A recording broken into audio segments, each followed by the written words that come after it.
This. You tell me how a president in the middle of a pandemic has got time for this bullshit.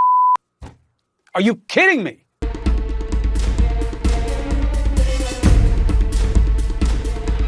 Resolute desk. This is what he's resolute about. Pandemic priorities. This is not left and right. This is reasonable, my brothers and sisters. The guy's sitting on the Resolute desk with a bunch of Goya products. Now he can pose there with a can of beans? Can of beans, but you can't wear a mask.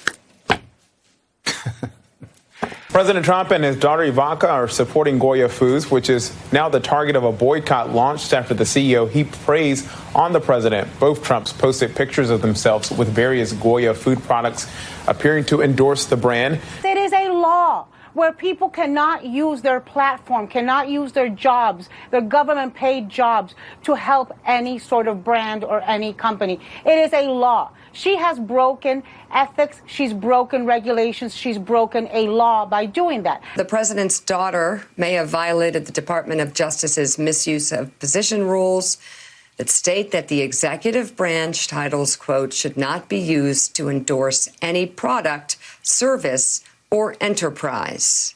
The mob is now calling for a boycott of Goya because their CEO had nice things to say about Trump.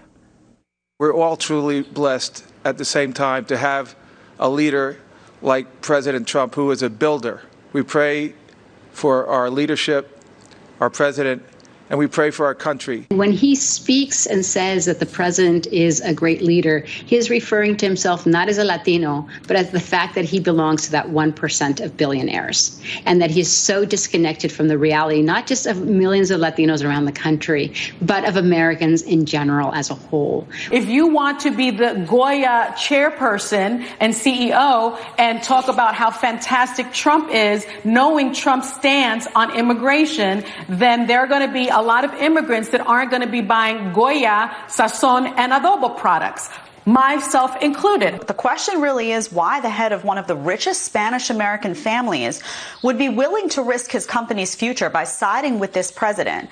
Unanue has had no problem shunning his grandfather's Puerto Rican migrant roots, as though the quest for white acceptance is something noble to achieve in these times. The attacks from the left and liberals that are making it so difficult for people, for their livelihoods, for their jobs. Just look at the Goya president and CEO. He came out and just said something positive about the president of the United States at a signing of executive order about Hispanic prosperity, and he gets attacked from this cancel culture liberal mob saying don't buy his products. For what reason? They're a good product and they're providing jobs for people. Unfortunately, this great divide is killing our nation. A house divided against itself cannot stand. And this can be the destruction of our nation. We are at that point.